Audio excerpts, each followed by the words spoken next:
Skill important है, मैं मानता हूं इंपॉर्टेंट है, लेकिन अगर आपके लीडर में विल नहीं है ना, तो समझ लीजिए बहुत खतरनाक हो जाएगा। अनपढ़ चोर थोड़ा डैमेज करेगा, पढ़ा लिखा चोर सब कुछ बर्बाद कर देगा। अनपढ़ चोर ट्रेन के अंदर से बैग चोरी करेगा, पढ़ा लिखा चोर पूरी बोगी साफ कर जाएगा, बोगी अलग करके ले जाएगा।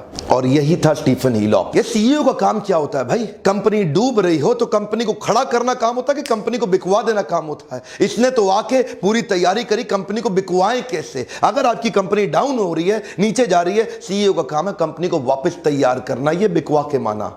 एक्चुअली जो है ना, माइक्रोसॉफ्ट लैपटॉप, कंप्यूटर, डेस्कटॉप, इसमें तो राजा था। उसके मन में ना ईगो हर्ट हो रही थी, उसको मोबाइल में भी राजा बनना था, और मोबाइल में राजा बनने के चक्कर में इसने नोकिया को खरीद लिया।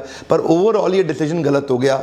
हमारे एक मित्र हैं राजीव मखनी, आप इनको जानते हैं, गैजेट गुरु। ये कहते हैं कि अगर ईलॉप नहीं होता ना, तो इतनी बड़ी ग्लोबल कंपनी ये कुछ $7 बिलियन में थोड़ी बिक जाती, कम से कम 7 गुना महंगी बिकती। $50 बिलियन की कंपनी 7 में बिकवा दी। ये था अगर लीडर ऐसा कॉम्पिटेंट था। ईलॉप बहुत कॉम्पिटेंट था, लेकिन अंदर से दिमाग में प्लान कुछ और ही था इसके। दूसरा केस, रॉन्ग एक्विजिशन। एक्चुअली ये क्या स्टीव बामर इंटेलिजेंट था क्या? माइक्रोसॉफ्ट जितना नीचे गया है, इसमें स्टीव बामर का बहुत बड़ा रोल है। उसको तो बाद में आके सत्या नडेला ने बचा लिया, वरना माइक्रोसॉफ्ट खत्म हो जाता इस स्टीव बामर और स्टीफन ईलॉप के चक्कर में। तो देखने में तो लगता है कि इन्होंने सस्ते में खरीद ली माइक्रोसॉफ्ट, पर प्रश्न ये है, अगर आपने सस्ते में खरीद भी ली तो नोकिया का नाम इस्तेमाल क्यों नहीं किया आपने?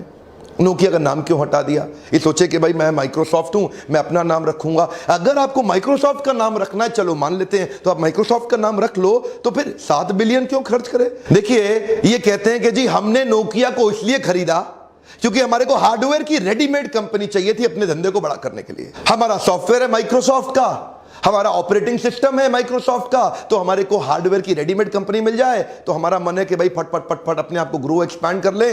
तो इसलिए नोकिया को खरीद लिया हमने। नोकिया के पास हार्डवेयर कंपनी है, हार्डवेयर है, तो नोकिया की इतनी बड़ी ब्रांड इक्विटी को क्यों ठोक के खत्म कर रहे हो? नोकिया का नाम यूज करना चाहिए था, उसको बोल देते माइक्रोसॉफ्ट नोकिया। लेकिन आप कहते हो मुझे नोकिया का नाम इस्तेमाल नहीं करना। अगर नोकिया का नाम इस्तेमाल ही नहीं करना था तो फिर नोकिया को क्यों खरीदा? फिर तो किसी हार्डवेयर वाली कंपनी को खरीद लेते, चाइनीज कंपनी खरीद लेते, $1 बिलियन में मिल जाती। ये $6 बिलियन फालतू क्यों खर्च किया आपने? इनमें से कई लोगों का एक्चुअली मानना था कि नोकिया और माइक्रोसॉफ्ट मिल जाएंगे तो माइक्रोसॉफ्ट के पास हार्डवेयर भी अपना, सॉफ्टवेयर भी अपना। जैसे एप्पल है ना, एप्पल के पास हार्डवेयर भी अपना, सॉफ्टवेयर भी अपना। तो ये बेचारे सोचे कि हम एप्पल बन जाएंगे। ऐसे थोड़ी एप्पल बन जाते हैं। इनके पास वो ऑपरेटिंग सिस्टम एक तो कंपैटिबल था नहीं, और हार्डवेयर कंपनी केवल खरीदनी थी तो ये बहुत महंगी कंपनी खरीद गए। वो डिसीजन गलत था, क्योंकि ये इंटरनल स्टार्टगार्ड थी। स्टीफन ईलॉप को अंदर आना था और उसके मन में था कि वो अगला सीईओ बन जाएगा।